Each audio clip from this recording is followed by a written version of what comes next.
Magandang araw, Isabela. Si Sofia ito. Papunta na ako sa kwarto. Kapag narinig mo ang voice message ko, pakiusap, pamwesto na kayo sa labas. Magkita tayo mamaya, malumanay na sabi ni Sofia habang maingat niyang inilagay ang kanyang cellphone sa bag. Hawak ang keycard, isang cake, at isang maliit na pulang kahon, mabilis siyang sumakay sa elevator, puno ng determinasyon. Buo na ang loob ni Sofia sa kanyang plano, yayain si Francisco na magpakasal. Para sa kanya, hindi na mahalaga kung sino ang unang magyayaya ng kasal sa panahon ngayon. Naniniwala siyang hindi na ito issue, lalo pat malinaw na wala talagang balak si Francisco na mag-propose. Sa bawat segundo, mas tumitibay ang kanyang desisyon. Pagbaba niya sa elevator, mabilis niyang tinungo ang room na kanyang ni-reserve. Ngunit sa kanyang paglapit sa pintuan, tila huminto ang mundo ni Sofia. Mula sa loob ng kwarto, narinig niya ang mahihinang ungol ng isang babae. Yes, yes. Paulit-ulit na alingawngaw na naglalakbay sa hallway. Saglit na natulala si Sofia, hindi may proseso ng kanyang isip ang naririnig. Unti-unting bumigat ang kanyang paghinga habang patuloy na lumalakas ang mga tunog. Nanlalamig ang kanyang mga kamay nang dahan-dahan niyang ini-swipe ang keycard at pinahihit ang pinto.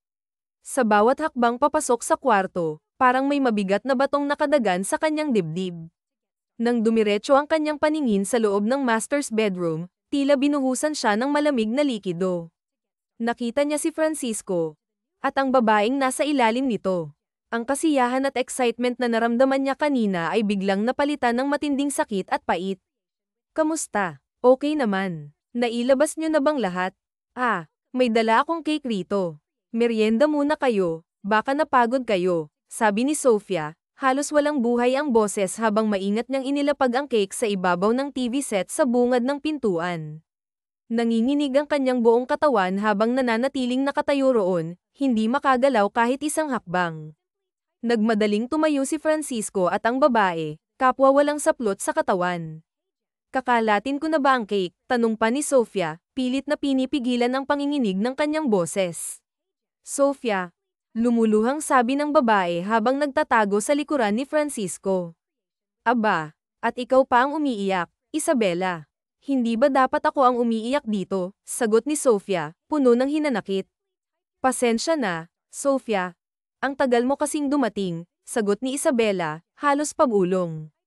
Ay, wow, ang tibay mo rin, Isabela.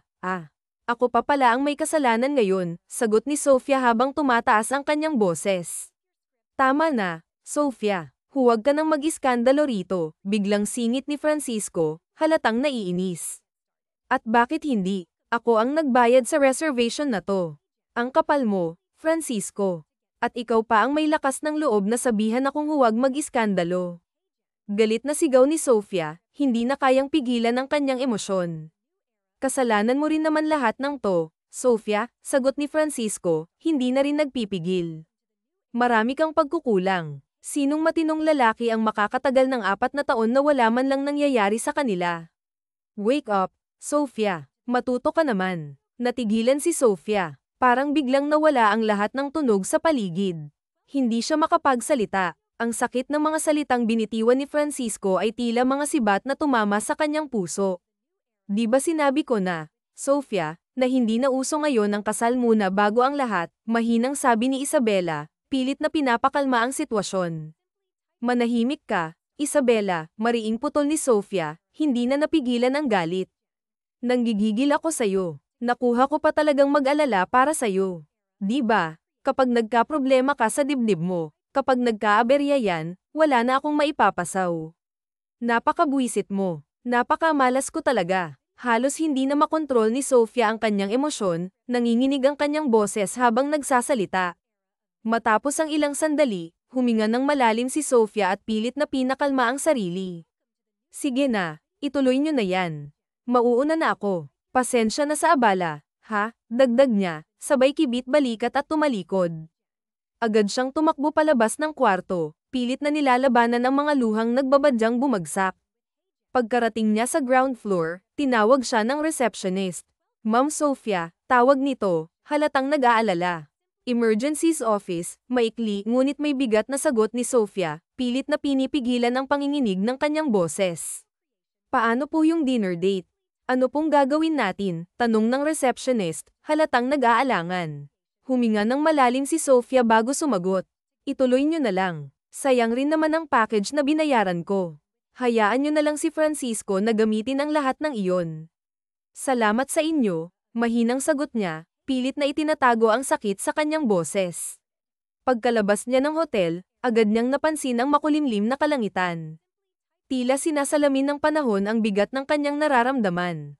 Napaka-perpekto talaga ng timing, mahina niyang yuzel sa sarili habang nagmamadaling kinuha ang nagva-vibrate na cellphone sa loob ng kanyang bag.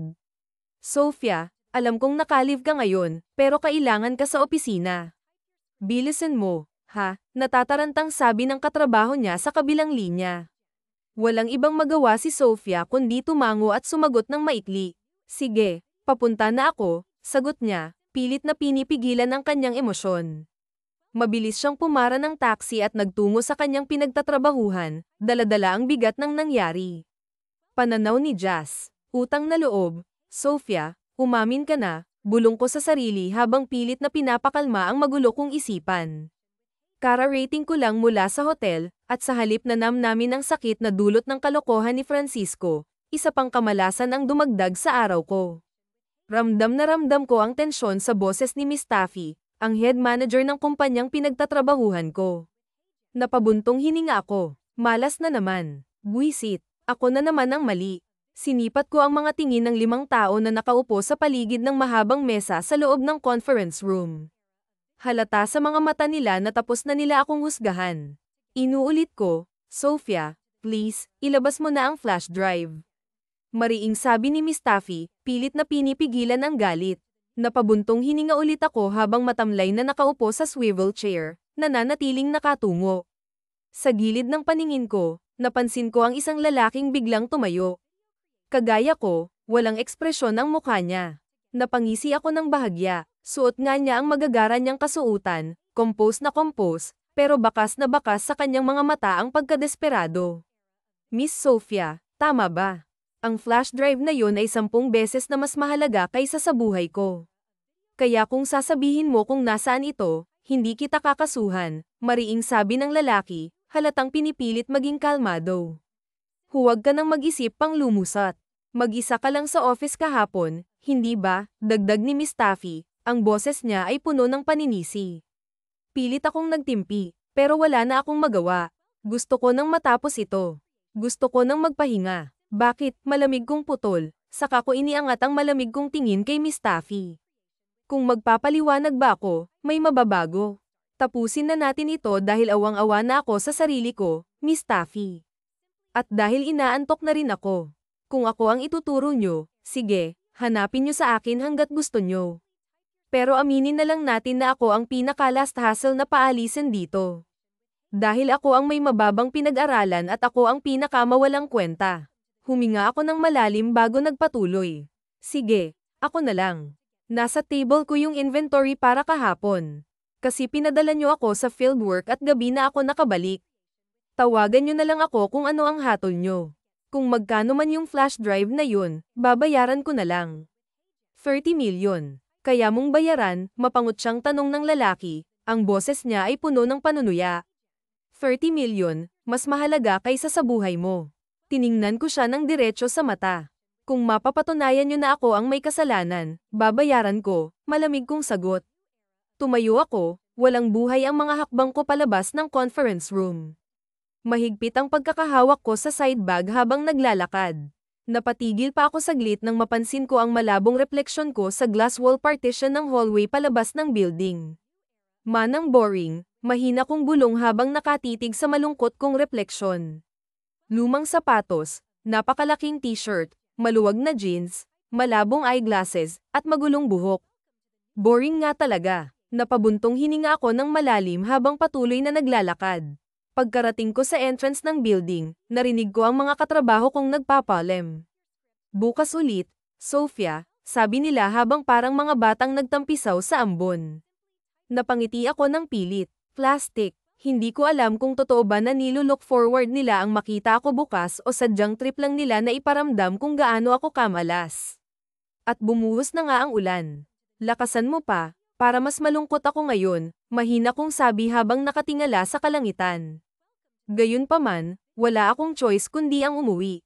Ngunit dumaan muna ako sa malapit na convenience store. Habang naglalakad sa mahabang aisle ng kada section, pilit kong nilunod ang sarili sa lungkot.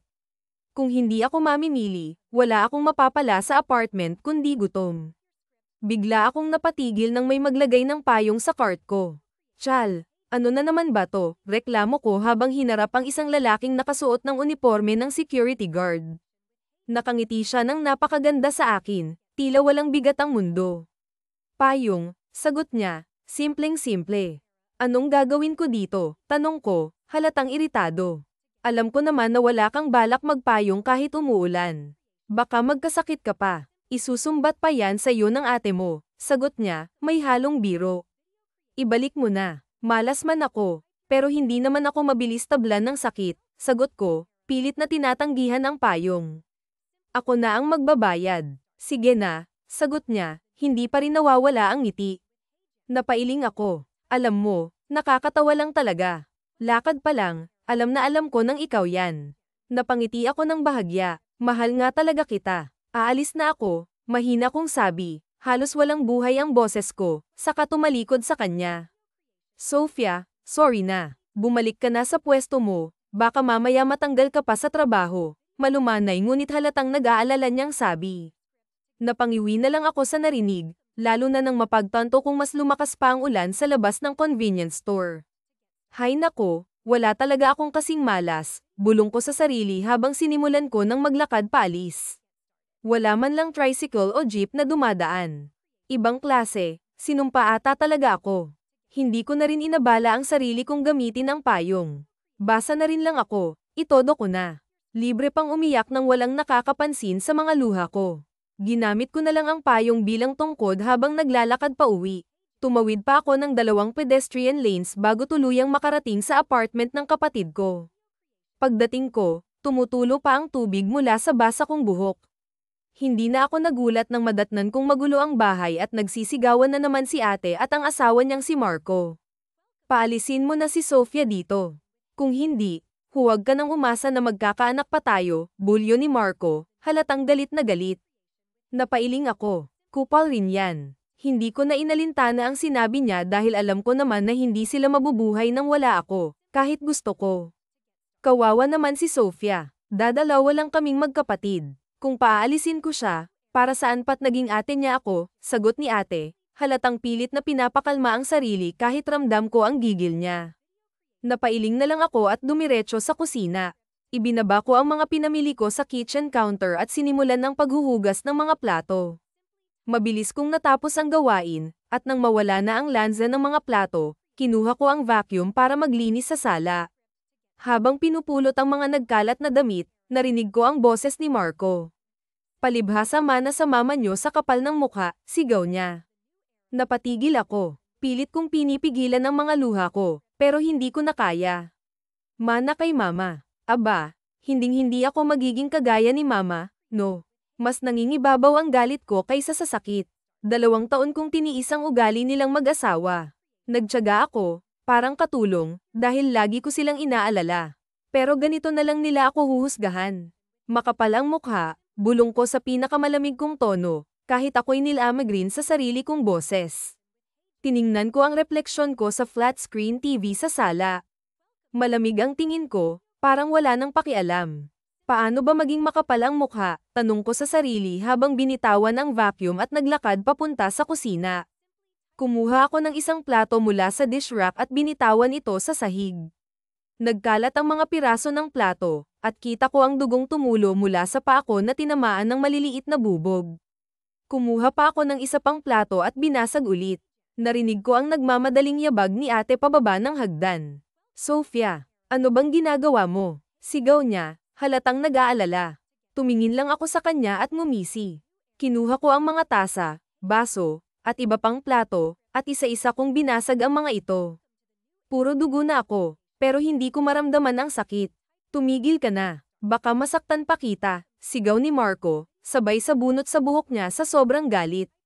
Hindi ko sila pinansin. Dumiretso na ako sa kwarto ko, pero bago ako pumasok, binutas ko ang kolektang bag ng vacuum, dahilan para magkalat ang alikabok at iba't ibang kalat sa sahig.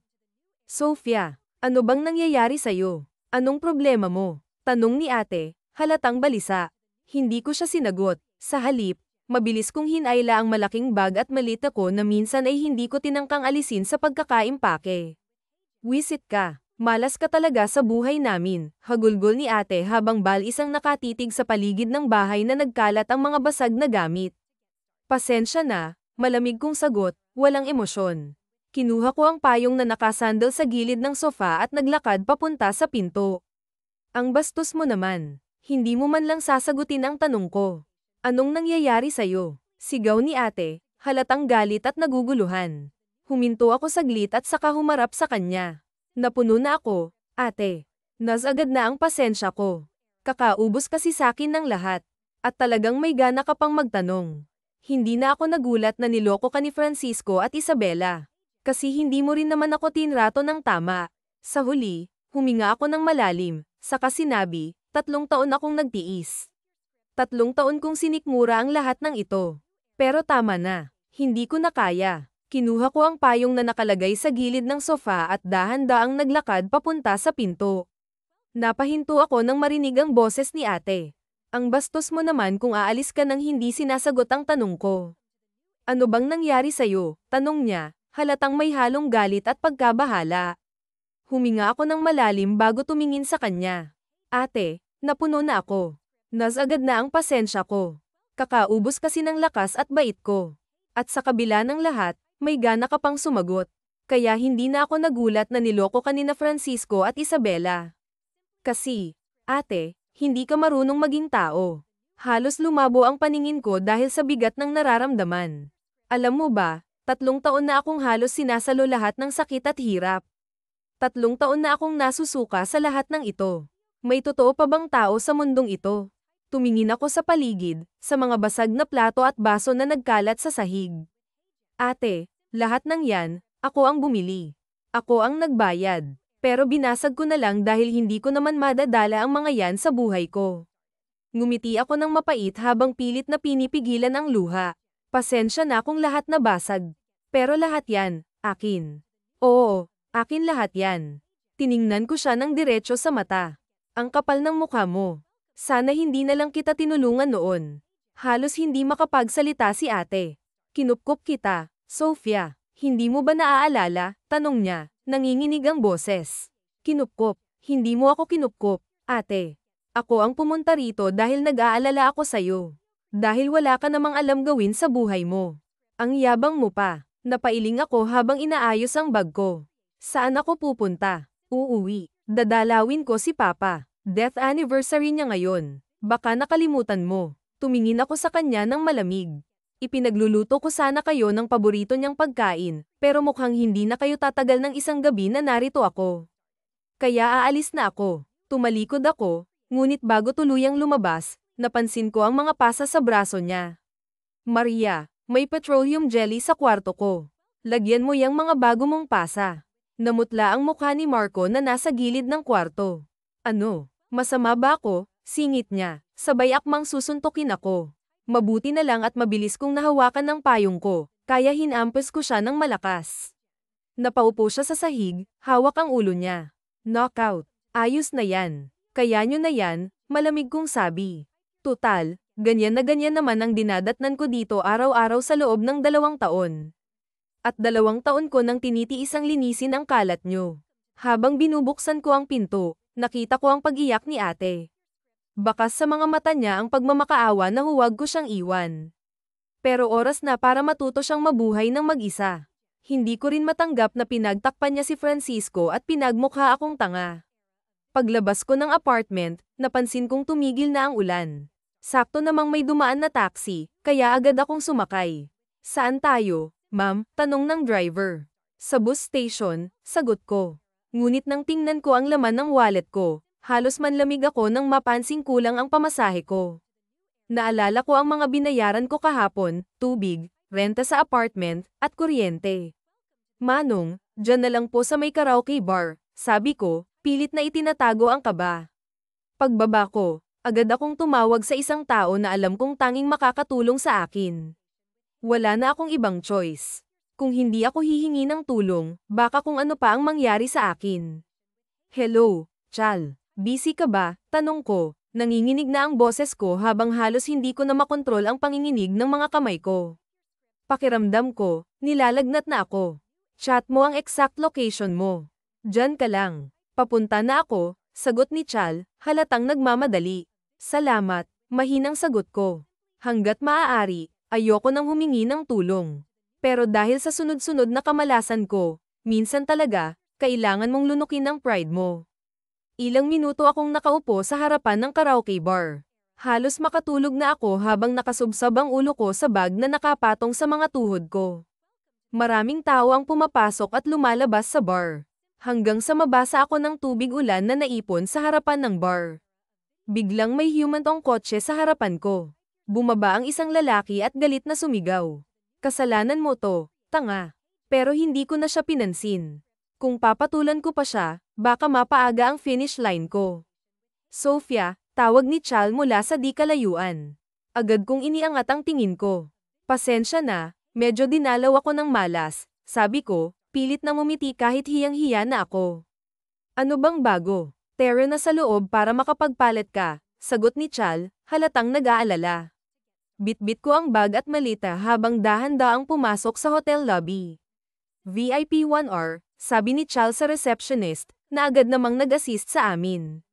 Habang abala siya sa pag-aasikaso, binulungan ko siya. 11 hours ang bayaran mo, sabi ko nang mahina. Napatingin lang si Chal sa akin at bahagyang napailing, tila hindi na nagulat.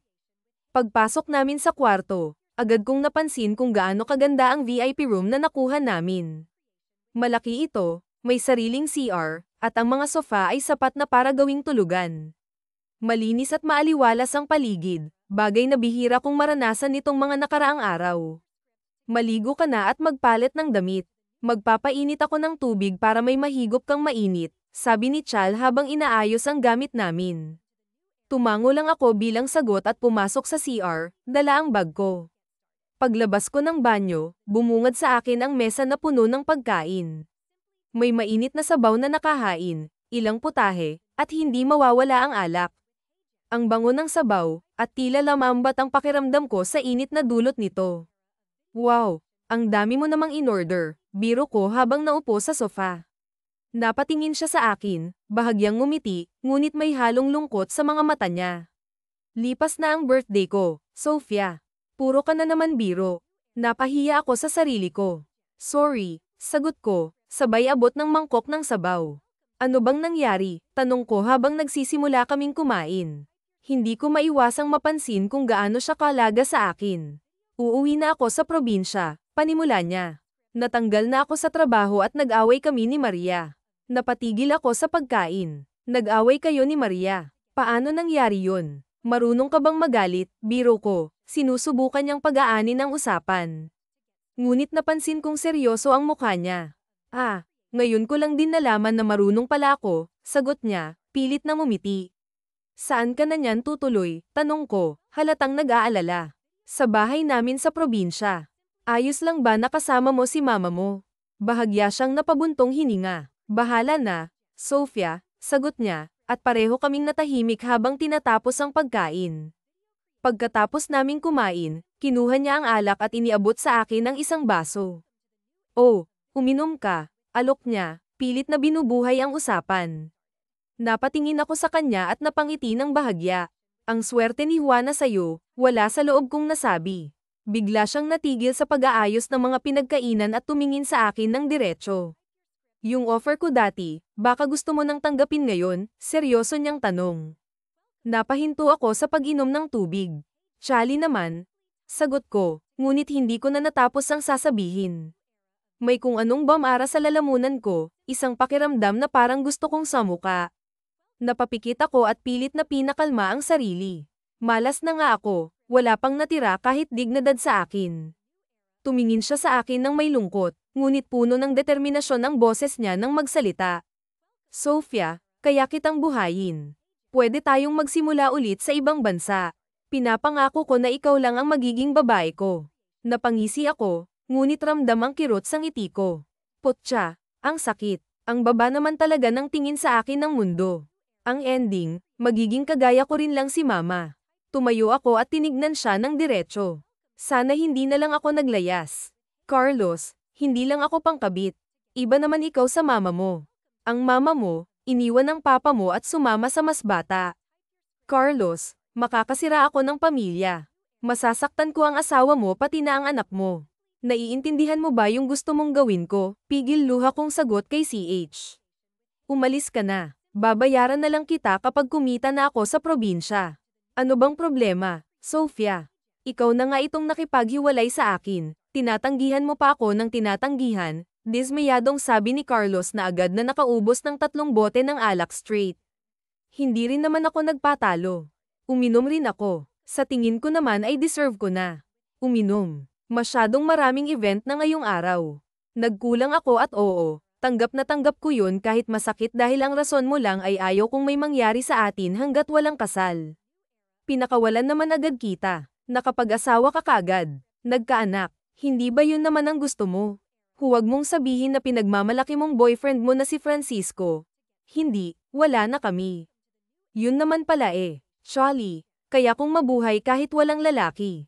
May bago na agad. Wow! Ano? May bago na, ramdam ko ang tensyon sa boses niya. Lumalakas na ang kabog ng dibdib ko. Iba talaga ang impluwensya ng alak. Alam ko naman sa sarili ko na si Chal pa rin kahit 4 na taon na kaming magka ni Francisco. Umalis ka na lang, iwas ko sa tingin niya saka tumayo at akmang pupunta sa unahan para kumanta. Kahit na anong sabihin mo, hindi kayang magsinungaling ng mga mata mo. Ako ba rin? Hindi ba, Sofia? Lasing ka na. Umuwi ka na sa pamilya mo. Yamakap na si CH sa likuran ko at lumalim na ang paghinga ko. Please, Sofia. Nagkamali ako kay Juana at araw-araw pinagsisisihan ko yun.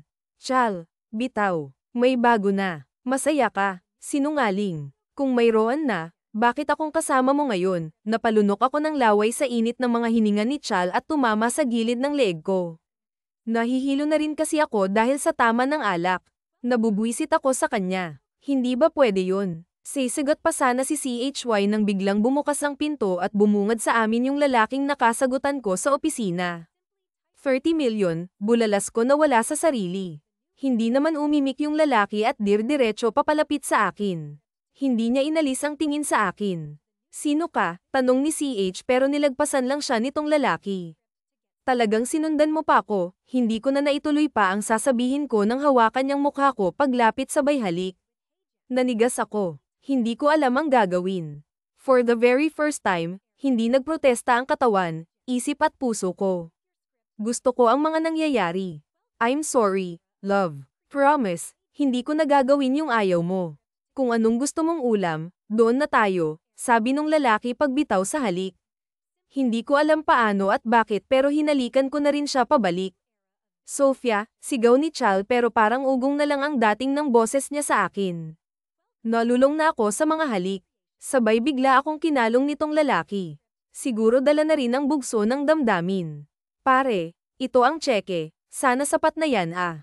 Pambayad sa abala, sabi ng lalaki saka ibinaling pabalik ang tingin sa akin at mas hinigpitan pa ang pagkakahawak sa mga hita ko. Ang bigat mo, sira ulo, tumawa pa itong lalaki ng mahina saka hinalikan ako ulit. Hindi niya inaalis ang mga tingin sa akin habang naglalakad siya patungo sa sofa habang kalong-kalong ako kaya hindi ko na namalayan ang pag-alis ni Chal. Ang alam ko lang, nalulunod ako sa mga malalambot na labi at mabangong hininga nitong lalaki. Ang bango niya nakakaantok. Sa sobrang haba ng panahon na malungkot ako, nalimutan ko na kung kailan ang huling beses na nakatulog ako ng payapa, magaan at walang iniisip. You're warm, bulong niya sa may leeg ko dahilan para magtayuan ang mga balahibo ko sa braso. Ramdam ko ang marahan na paghalik niya sa leeg ko habang inihihiga ako sa sofa. Shocks, hindi pwede, umot ko. Hindi ko na maramdaman ang katawan ko. Kahit anong pakikipagtalo ng isipan ko na baka mamaya may asawa na itong lalaki, girlfriend o boyfriend, hindi papawat ang puso ko. Inaantok talaga ako. Okay lang ang maging selfish. Mahinang hikbi ko kaya natigilan itong lalaki. Kung akong tatanungin mo, kung hahayaan ng panahon, pipiliin kong maging makasarili, nakangiting sagot nitong lalaki. Ang ganda ng mga ngiti niya kaya mas kumampi na ang loob ko. Sabi mo yan ha, pwede ba akong matulog? Ano yung init at amoy mo kasi grabe ang antok na dulot sa akin talaga okay pero pwede bang piakap? Diyan ka lang sa ibabaw. Hito ako sa ilalim. Ano ta? Sisiw kita, biro niya saka nagtawanan kami. Hindi ko na alam kung gaano kahabang oras akong natulog. Pakiramdam ko, first time akong nakapagpahinga after 13 years, dagdag pang masarap na aircon. 3:00 na. Shoot, mahuhuli na ako nito sa barko, bulong ko sa kada ho na naitinulak ang lalaki paalis sa ibabaw ko. Nakayakap na ito kaya mas mahirap. Tahimik kong kinuha ang mga gamit ko para hindi magising itong lalaki dahil mahihiya na ako. Wala na akong tama ng alak. Kuya, sasakay pa ako, humihingal na sigaw ko sa isang crew. Naabot ko naman ang biyahe ng barko pauwi sa probinsya namin dahil mabilis naman ang boss na nasakyan papuntang port. Yun nga lang, kahit anong paangin ko sa barko, hindi mawala sa isipan ko yung lalaki at yung mga nangyari noong gabi hanggang sa makababa ng barko ay lutang pa rin ang isipan ko. Bibili ka ba ng bulaklak? Alintana ng tindera sa akin. Opo, lahat ng klase ng puting bulaklak. Pero magbabayad pa lang ako nang may biglang mag-abot ng pera. Ako nang bahala, sabi ng lalaki sa tabi ko at nanlaki ang mga mata ko nang bamaling ang paningin ko sa kanya. Anong ginagawa mo rito? Gulat na tanong ko. Ngumiti lang itong lalaki at iniwan na ako. Dumiretso ako sa puntod ni Papa at nagtambay roon ng ilang oras pa. Alam ko naman na magagalit ka kung titiisin ko na si Mama kaya uuwi ako para sa'yo, bulong ko bago tuluyang umuwi sa bahay kahit labag sa loob ko. Ay umuwi ako sa bahay. Ma, nasan ang pera ko? Nang gagalaiti kong tanong kay Mama habang kinakalkal ang damitan ko. Bukod sa nadatnan ko na napakagulo napakakinis lang si Mama sa sofa, nagka-cellphone at bihis dalaga. Malay ko, wisit ka, gutom na ako, magluto ka na. Ngayon ka na nga lang umuwi, yayamutin mo pa ako. Please, Ma, yung pera ko. Tumigil ka nga, Sofia ha. Aba, ang lagay pinagnanakawan kita. Ang kapal mukha mo, Ma. Sino naman manjing alamin na ikaw lang naman ang narito sa bahay. Tumigil ka, Sofia at baka hindi na ako makapagtimpi. Masasampal talaga kita. Kung tutuusin, kulang pang buhay mo para may pambayad sa ipinang buhay ko sa inyong magkapatid man aman halos wala nang natira sa akin. Nagtiwala ako na mag-ipon rito tapos ganito lang. Kasalanan ko ba na wala kang malaking kinikita? Kung nagtapos ka sana ng pagkakheyo mo noon HDI sana may maayos kang trabaho talaga ma parang parehas lang kami ng sitwasyon ni ate a. Sisigat ka pa, Ma. Ang pera inipon ko para buksan ulit ang tindahan ni Papa, sa amo ko. Huwag ka na mag-abala. Isinangla ko na ang tindahan, maiksing sagot ni Mama. Halos manlumo ko nang marinig yun. Bakit, Ma? Pakialam mo. Akin yun at wala kang pakialam sa kung anong gagawin ko sa pag-aari ko. Napaupo na lang ako sa sobrang dismaya. Aalis na lang ako. Ikaw na bahala rito. Gutom na ako, sanggal ni Mama. 2 years akong hindi umuwi pero wala pa rin talagang pinagbago. Lagi na lang ganito pagod na bulong ko hindi ko na mapigil ang maiyak parang gusto kong magbasag ng kung ano-ano kaso wala na akong mapupuntahan naglinis ako't nagluto na rin para kay Papa at para iwas reklamo na mamaya si Mama nakatulog ako pagkatapos at takip silim na ako nagising aba Sofia andito ka pala bati ng isang babae nagpa siya akong bisitahin ng tindahan kahit may iba ng pansamantalang ibang may-ari nito manang Eva hello po aoho nahihirapan na akong huminga sa hangin ng syudad palabiro ka pa rin pero walang nagbago sa itsura mo ikaw ang mag-ayos-aos ka naman sipat nito sa akin mula ulo hanggang paa habang nagpapaypay ng mga ihaw-ihaw nito mas dalaga pang tingnan ng mama mo kesa sayo ganun po ba o sige ho naiiling na sabi ko pero humirit pa rin ito nga pala may boyfriend ka na ba sayang talaga kayo ni Carlos meron ho o sige ho may pupuntahan pa po ako but sino naman kasama mo ba na palunok na naman ako ng laway dahil sa ang lupalop ko naman hahagilapin ong lalaki kagabi may ang gwapo talaga nung bagong tindero ng tindahan nyo putol sa akin ni Manang Eva mula mula sa ihawan ni Manang Eva tanaw ko ang isang lalaki na lumabas mula sa loob ng tindahan namin. Nakailang pikit pa ako para siguraduhin kung totoo ba ang nakikita ko. Tindero, simula nang mabawi ng mama mong tindahan doon sa pinagkautangan niya na bigla na lang kami na may gwapong lalaki ang naging tindero dyan. Sofia, sigaw nitong lalaki sa akin nang magtama ang aming paningin, kaya natigil si Manang Eva. Maski ako ay nanlaki ang mga mata nang wala sa sarili. Lumakad na ito papalapit sa akin. Anong papaano yutal-yutal kong tanong. Ang tagal mo naman lumabas, antok ka pa ba love? Kanina pa kita tinitingnan, napasarap ng kwentuhan nyo, sabi nito saka umakbay sa akin. Siya ba ang boyfriend mo na mamanghang tanong ni Manang Eva? Ang nag-aalangan na sagot ko, saka naramdaman ko ang pagpisil nitong lalaki sa balikat ko. Opo, ay abay Mang Amare, si Gia pa ang jowa nitong si Tesoy, sigaw ni Manang Eva, kaya dagsa ang mga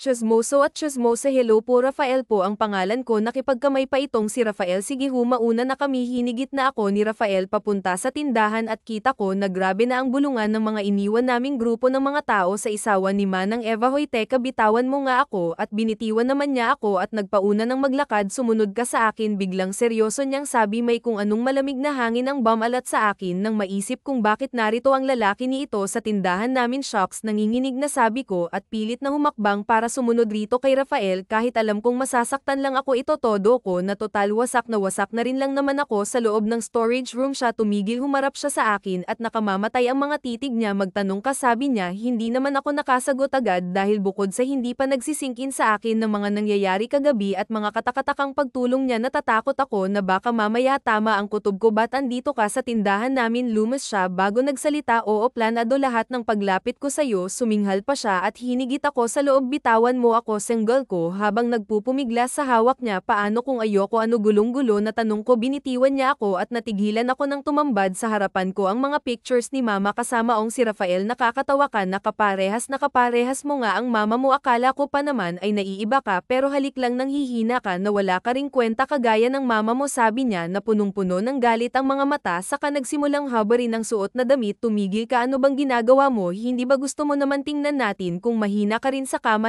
Hindi ko na kinayaman, sinasabi niya, kaya sinampal ko na siya. Lintik ka, wala kang alam ni ideya kung sino ako. Ikumpara mo na ako sa lahat, huwag lang kay mama. Pero dahil sa halik kagabi, baka nga naging kagaya na ako ni mama. Kabit na rin ako pagkasabi ko, nayway hindi ko napigilang masuka ang bababoy niyo, sabi ko sa pagitan ng mga hingal ko. Bangungot na hinalikan mo ako. Lumabas ako sa storage room at kumuha ng alak. Binuksan ko ito at straight na ininom. Pagkaubos ay binasag ko ang bote at kumuha ng isa pa. Lintik na yan, sinira mo ang buhay namin. Namatay si papa nang napakalungkot dahil sa paghihinakit ko, dahil malakas lang naman ang loob ko pag may nainom ako. Tapos lahat ng pera kong naipon lang inubos ni mama. Pagkatapos kong magbasag umuwi akong page 1 gewang sa bahay. Buisit ka, malakas na sampal mula kay mamang sumalubong sa akin. Natigilan ako, pero sa mga oras na ito wala akong ibang naiisip kung hindi ang umalis at bahala na. Nilagpasan ko lang si mama, pero hinigit niya ang buhok ko. Kara, rating mo pa lang pero nagkakalat ka na agad ng kung ano-anong balita. Galit na giit niya sa akin, saka mas hinigpitan pa ang hawak sa buhok ko. Bakit may mali ba sa binabalita ko? Alam ko na sinasalba mo lang ang pagmumukha mo dahil sa nangyari sa inyo ni Chal, pero hindi sapat na rason yun para ipagkalat mo na boyfriend mo si Rafael. Nangungusal tuloy ako at, bakit? Kanino ba siyang boyfriend? Gigil na sagot ko, pabalik na hindi inaalis ang tingin sa kanya. Tumigil ka. Alam ko na, ma, matagal na, hindi pa man namamatay si papa. Tumahimik ka. Sa oras na may lumabas na balita tungkol rito at nalaman ng mga tao, lalo na ang lola mo, hinding-hindi kita mapapatawad. Pag may nangyaring masama, ako na naman. Ako na naman ang tatanggap ng mali. Hanggang kailan ako mananahimik? Sinira mo na ang buhay natin, ma. Ano pa ba? Bakit takot na takot ka na mahusgahan na ang Gina galang na guro sa baryo natin? May minsan, hindi ka dapat sa paggalang. Galit na galit si mama at akmang sasampalin ako nang may umawat rito. Rafael, usual ni mama.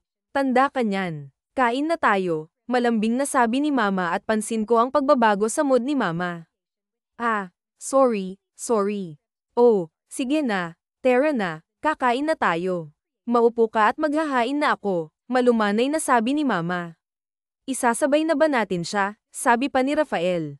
Oo, sige, napipilitang sagot ni mama. Pinilit akong maupo ni Rafael. Sukang-suka ko sa panonood ng pagsisilbi ni mama kay Rafael. Lantak na ito. Kaya mo naman pala. Buong buhay ko, Pinangarap ko na gumising isang araw na ipagluluto mo rin kami ni Maria ng umagan, dahil malabo naman ang pananghalian at hapunan kasi parati kang wala. Pinangarap ko na hainan mo naman si Papa kahit minsan, pero wala. Namatay siyang hindi mo man lang pinahalagahan ang pagsisilbi niya sa'yo. Bakit? Mas malaki ba yun kay Rafael? O dahil mas bata, sabi ko saka tumayo at kinuha ang malita at bag ko. Bumalik ka sa mesa. Huwag kang bastos, utos ni Mama. Sige na, Ma, bago ko pa malimutan na inakita. Aalis na ako. At saan ka naman pupunta, ha? Baka nga nakatadhana na maging kabit na rin lang ako, walang buhay na sabi ko. Pero lalabas pa lang ako ng pinto nang magsalita si Rafael. Kahit labag sa loob ko, hindi kita pwedeng paalis. Kailangan kita rito para maitago namin ang relasyon namin. Ano? Naguguluhang tanong ko. Dalawa lang ang pagpipilian mo, maging asawa ako o maging tatay ako. Kita ko ang pagsama ng mukha ni Mama. Mga siraulo kayo. Gagawin mo o ipapakulong kita. Bakit? Napatunayan mo na ba na ako ang kumuha? Hindi. Pero sino naman ang maniniwala? Sa'yo, napatawan na lang ako ng malala. Grabe naman. Pinilit kong mabuhay ng maayos, pero ito lang palang mapapala ko. Okay, hindi naman pwedeng ako lang ang masasaktan. Binitiwan ko ang malita at bag ko saka lumapit kay Rafael. Hoy, Sofia, hindi ka naman seryoso, di ba? Halata ang pagseselos ni Mama. Ngumisi naman ako at binaling ang tingin kay Mama. Dahil sa'yo, hindi ko natutunan maging masaya. Pero ngayong nakikita kong nagkakaganyan ka. Shucks, Ma, ang saya kaya. Aasawahin ko ang kabit mo, ayaw mo pa. Hindi nyo na kailangan pang mahiya sa mga tao pag andito si Rafael. Nag-walk out si Mama at nagising na lang ako kinabukasan sa kama ko. Masakit ang ulo ko at walang lakas ang katawan. Sa wakas, nagising ka na rin.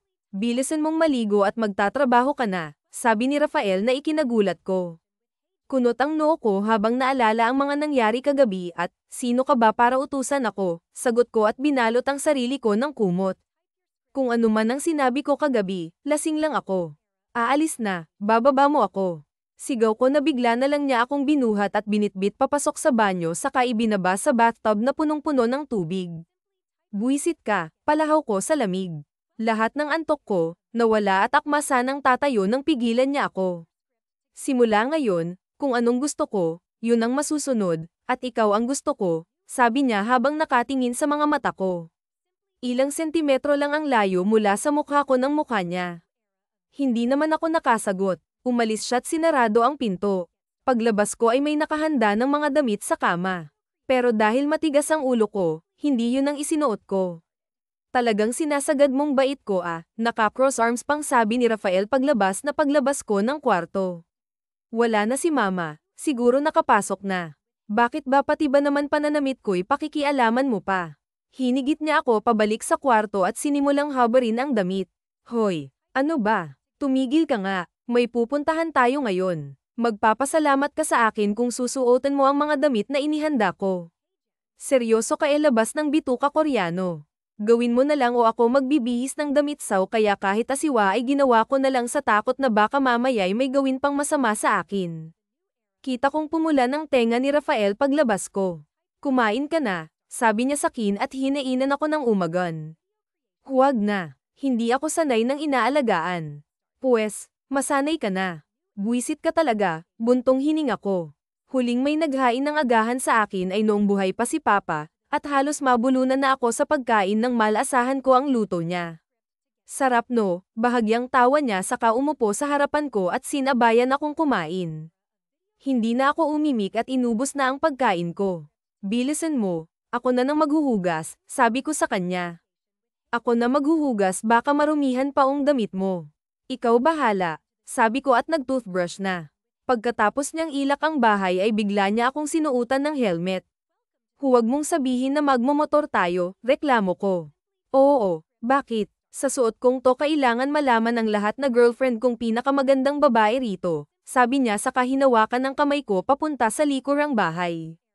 May motor na napakalaki at mataas, hindi naman problema ang taas dahil matangkad naman ako, pero sa sitwasyon ko ngayon nakita ng kaluluwa ko, ewan ko na lang. Hindi naglaon ay nagbiyahe na kami pero saglit na tumigil sa ihawan ni Manang Eva. Hello po, O-order po sana ako ng 10 kilo na pork barbecue. Mamayang 12 po kailangan sa Nordic Beach, sabi ni Rafael. Tisoy, sabi ni Manang Eva. Opo, edi si Jay ang kasama mo opo, sagot ni Rafael. Namumula pa ang mukhahay po nahihi ang bati ko habang nakakapit ng sobra sa likuran ng motor. Ang ganda mo, sobrang saya ni Manang Eva hoy ang ganda ni Gia o sigaw nito ulit at nagsilapitan ng mga Marites ng baryo.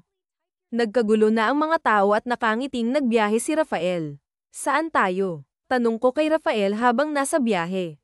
Basta, hindi nga naglaon ay hamina ng pagmamaneho niya at lumiko sa isang maliit na daan, at tanaw ko ang malaking signboard na nasa isang arko, Nordic Beach.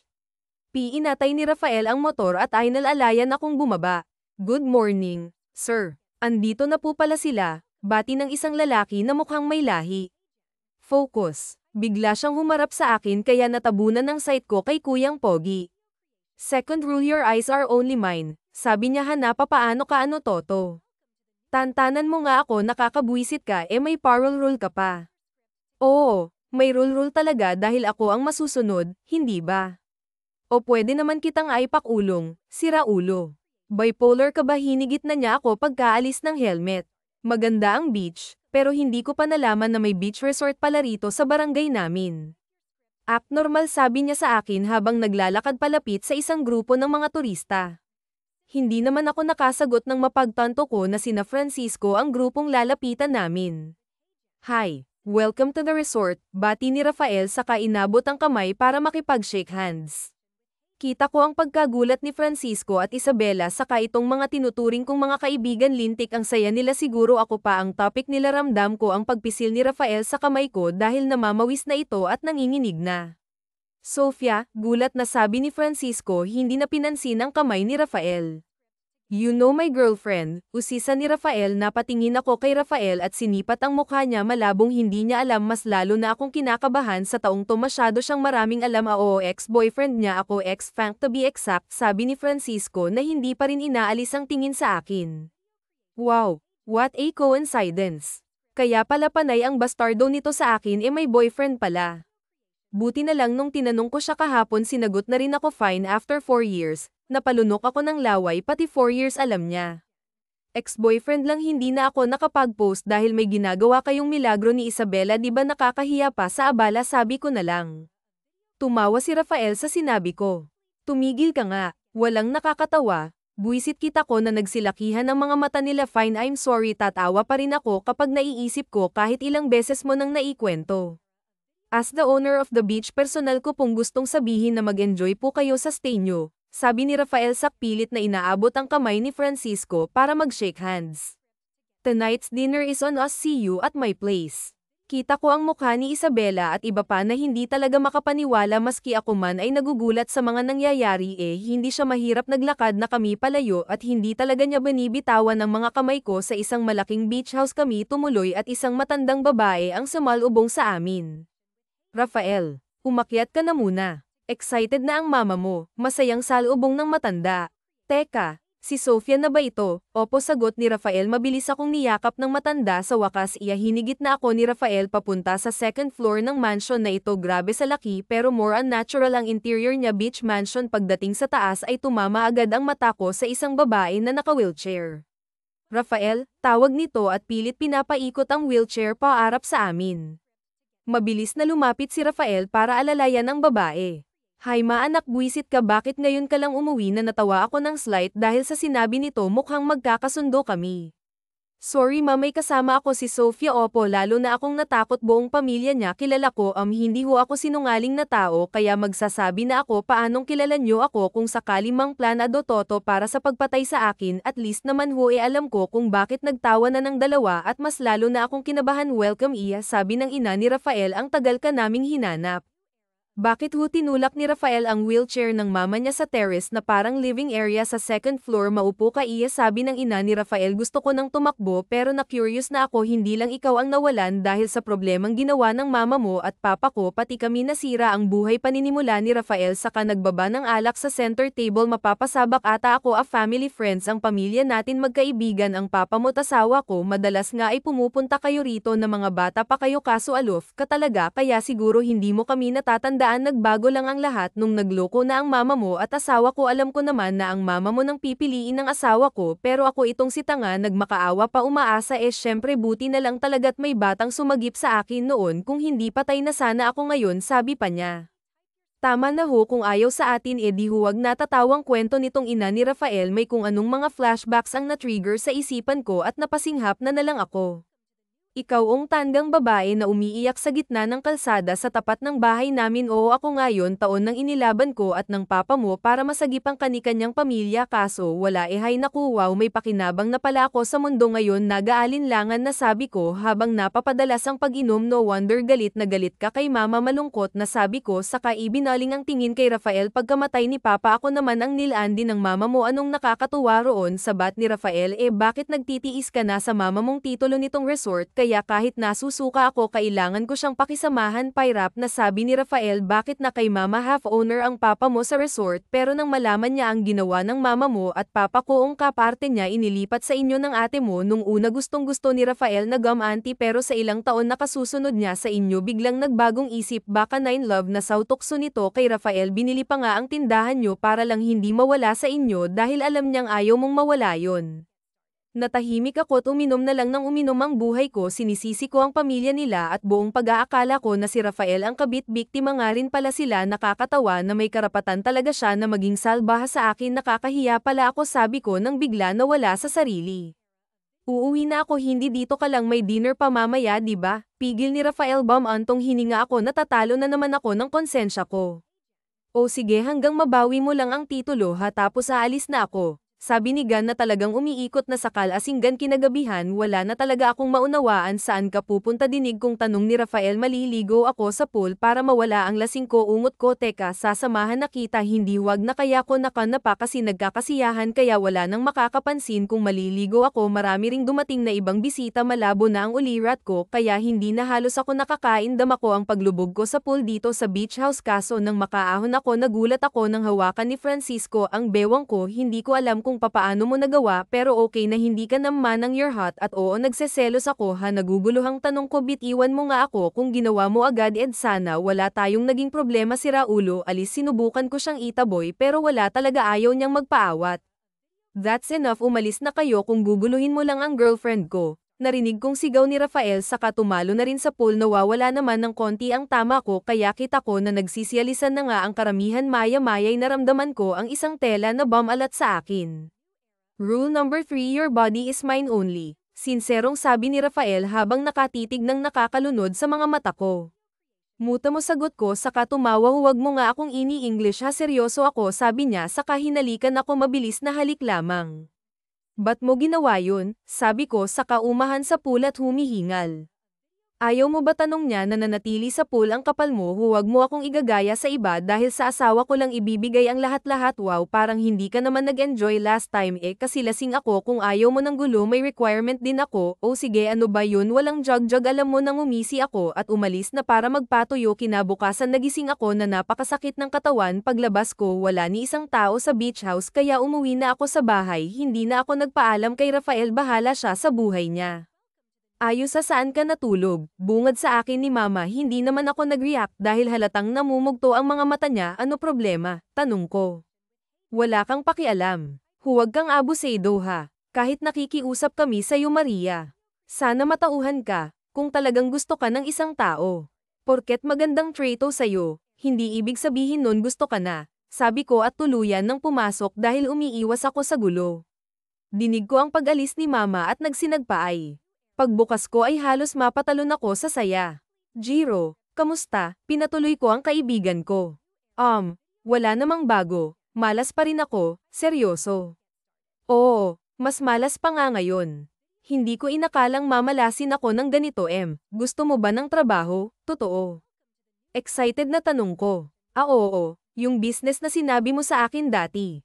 Maganda na ang takbo nito, kaya nung nabalitaan kong andito ka at nawalan ka nga ng trabaho, naisip ko na isama ka. Total idea mo naman yun. Wow, game ako. Kakaiba ka namang mananamit ngayon Okay lang ba? Maganda ka naman sa lahat. Pero parang mas bagay sa'yo yung dati mong style, simple't mukhang komportable ka. Hindi ka magtatrabaho, biglang sabat ni Rafael na lumabas mula sa kwarto ni Mama. Parang sumalok ang sikmura ko. Sino siya? Tanong ni Jero. Hindi ko na naituloy ang sasabihin ko nang magsalita na naman si Rafael. Boyfriend ni Sofia. Bukod sa nararamdaman kong hindi maunawaan na inis, naalala ko si Mama. Kanina galit ako sa kanya, pero wala naman akong ibang hiling na mahanap niya ang kasiyahan niya. Masakit para sa anak na nasasaktan ng magulang nila, kahit anong klaseng magulang pa sila. Magpapalit lang ako, Jiro. Pwede naman sigurong magsimula na ako ngayon, pagbaliwala ako kay Rafael. Tumango lang si Jiro at pumasok na ako sa kwarto. Anong ginagawa mo? Galit na sanggal sa akin ni Rafael nang sumunod siya at isinarang pinto. Magtatrabaho ako, di ba sabi ko? Kailangan ko ng buhay pagkatapos nito. Sabi ko saka pumasok na sa banyo para magpalit ng usual attire ko na loose shirt at loose pants. Okay lang ba sa boyfriend mo? Usisa ni Jiro nang umangkas ako sa dala niyang motor. Ikaw ang dapat kong tanungin yan. Okay lang ba sa boyfriend mo? College days nag-away pa kayo dahil sa akin. Lipas na yun, Sofia. Okay na si Chris, alam naman niyang siya lang eh. Oh, edi sana all, delivery ang trabaho namin buong maghapon. Halos hindi kami nakapagpahinga sa lakas ng beses nila Jiro. Last delivery Nordic Beach, pinakyo na lahat ng show pa natin, masayang announce ng jowa ni Jero. Wow, naiilang na sabi ko. Sige babe, I prepare nyo na't ihahanda na namin ni Sofia, sabi ni Jiro saka inabutan ako ng merienda. Salamat, sabi ko. Anong nangyari sa inyo ni Francisco? Ayaw sa hindi corny ha. Boring daw ako eh, hindi lang ako corny. Hay nako, Sofia, bakit ba? Naghatid na kami sa Nordic Beach at nagulat ako sa sumalubong sa amin. Kung hindi ka aayaw sa trabaho mo, araw-araw kong papakyawin ng mga tinda nyo at dito sa Nordic Beach ko iPad na tigang nasa kakaintay edi mas okay, sige nabayaran mo na, sabi ko saka inabot ang mga box. Sofia, sigaw ni Rafael. Thank you for purchasing our food, last delivery na po ito kaya dito na si Sofia, sabi naman ni Jiro at kinindatan ako. Naikwento ko na kay Jiro lahat habang nagbabiyahe kami papunta rito sa Nordic. Oh, okay na raw. Gusto ko siya madaling kausap, sabi ni Rafael na nakipagkamay pa kay Jiro saka nagbigay ng bayad na napakalaki ng tip. Hoy, huwag mo akong daanin sa yaman ha, mayabang lang ako, isnab ni Rafael at hinigit na ako. Bitaw. Uuwi na ako at magpapahinga. Simula bukas wala ka ng trabaho anda ng assistant ko para kuning partner at supplier dito ang mga kaibigan mo kaya hindi mo na kailangang magtrabaho. Kailangan ko ng pera, bibilhin ko sa'yo yung tindahan ni Papa Mary Me din. Walang kagatol-gatol na sabi ni Rafael, may kung anong kirotang tumama sa puso ko dahil kay Mama ayoko wow rejected agad. Okay, kung ayaw mo dito ka magtrabaho. Magkanong sahod? 50,000 a month. Magkano ba yung tindahan ni Papa? Libre na yun kung mananatili ka sa akin yung seryoso naman Rafael, 350,000 that's approximately 7 months with me or you can extend kung gusto mong may pan-fine deal. Ano bang trabaho ko? Aid ni Mama lahat ng kailangan niya aalalayan mo siya uuwi ka lang paggabi para naman hindi mahalata ng mga tao na may kung anong nangyayari ayaw ko rin naman na ma-issue ako madamay pa ang reputasyon ng resort ko dahil pumatol ako sa kagaya ng mama mo maghinay-hinay ka naman sa sinasabi mo tao pa rin naman si Mama come on Sofia kung sana minahal ka ng mama mo kahit minsan baka pag-isipan mo pang itrato siya ng ayos kaso hindi eh.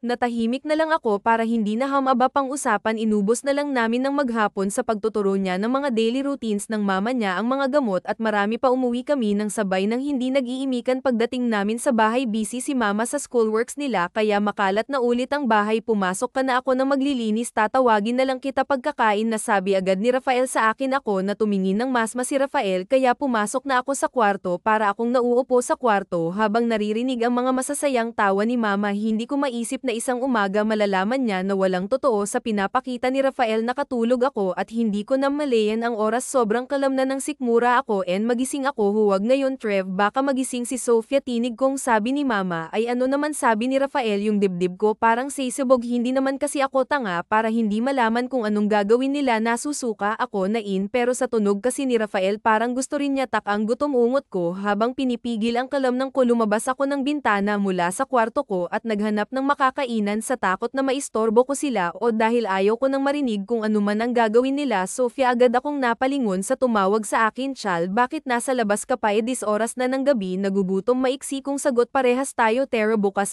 ang ihawan ni Manang Eva. Gumiti na naman ako bago tumango na lang. Hinayaan ko na lang ang mga yusesero mukha ni Manang Eva nang makita kami ni Chal na magkasama. Tulad pa rin ba ng dati? Tanong ni Manang Eva. Opo, sagot ni Chal. Saka kumuha ng mga baso at tubig. Pigaan ko naan ng sili. Tanong pa ni Charlie habang hinahanda ang plato ko. O sige, salamat. Kamusta ka nga pala? Okay lang, malamlam na sagot ko. Nagbakasyon ako ngayon dahil birthday ng kapatid ko. Hindi ko na sinama sila Juana dahil may pasok. So aalis ka rin bukas? Mag-extend ako. O Chal, hagagi, tanggap ko na may boyfriend ka na at masaya ako para sa yun lang ang usap-usapan dito. Ganun ba kwento?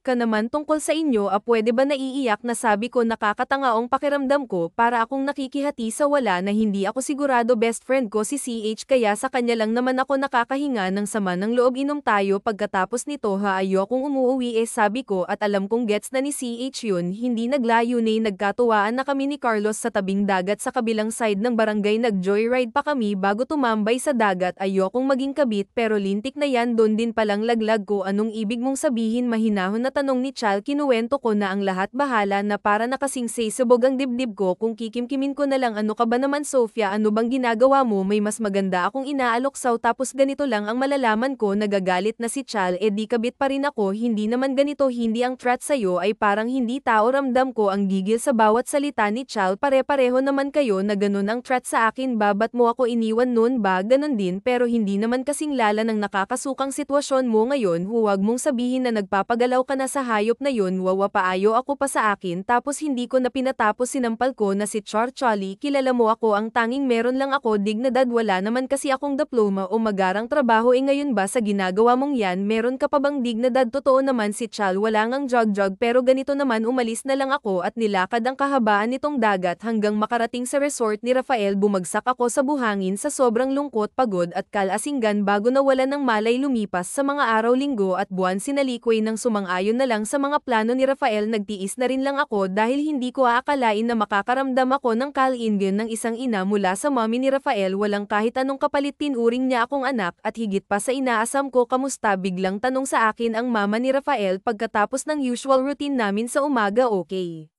lang ho, hindi ka okay anak, hindi ikaw ang Sofia na nakilala ko nung una kang dalhin rito ni Rafael. Nagbabago po ang tao. Mag-extend ka pa ba? Hindi na ho, tatapusin ko na lang po talaga onong kontrata ko kay Rafael at aalis na ako. Aalis? Hindi mo na ba bibilhin ang tindahan ng papa mo? Balak ko pong mag-aral kahit matanda na. Bahala na, tatapusin ko ang kinuha ko sa college. Maganda yan anak, masaya ako. Salamat nay, mas salamat anak dahil nanatili ka pa rin kahit hindi naman totoo ang kontrata na pinirmahan nyo at kahit nakuha na ni Rafael ang titulo ay nanatili ka pa rin para alagaan ako. Nanigas ako sa kinatatayuan ko. Ano ho, kita ko rin ang gulat sa mata ng mama ni Rafael. Anak, hindi ba sinasabi ni Rafael na bagsak ko ang hawak kong tray ng mga gamot at madaling samukanay? Niloko lang ako ni Rafael, sabi ko habang dalesdis na ang mga luha ko. Ilang buwan na rin pero patuloy pa rin si Rafael sa ginagawa niya kay mama. Sira ulo mo. Gigil na duro ko kay Rafael nang biglang sumulpot sa likod ng kanyang ina. Hindi naman siya umimik. Hanggang kailan mo ako pagmumukha? Tanga, lintik ka, malalaman lahat ta ni mama. Subukan mo. Nanlaki ang mga mata ko dahil sa galit na ekspresyon ng mukha niya. Nakakasuka ka, sabi ko at umalis na. May nakalimutan nga pala ako. Sinampal ko ulit siya. Para yan sa mama ko. Bitbit ang naipon kong pera at konting damit. Lumipad na ako papuntang Italy. Na proseso ko naman na ang lahat kaya madali na inantay ko na lang na matapos isang legal na kontrata na peke naman pala. Lumipas ang mahigit 3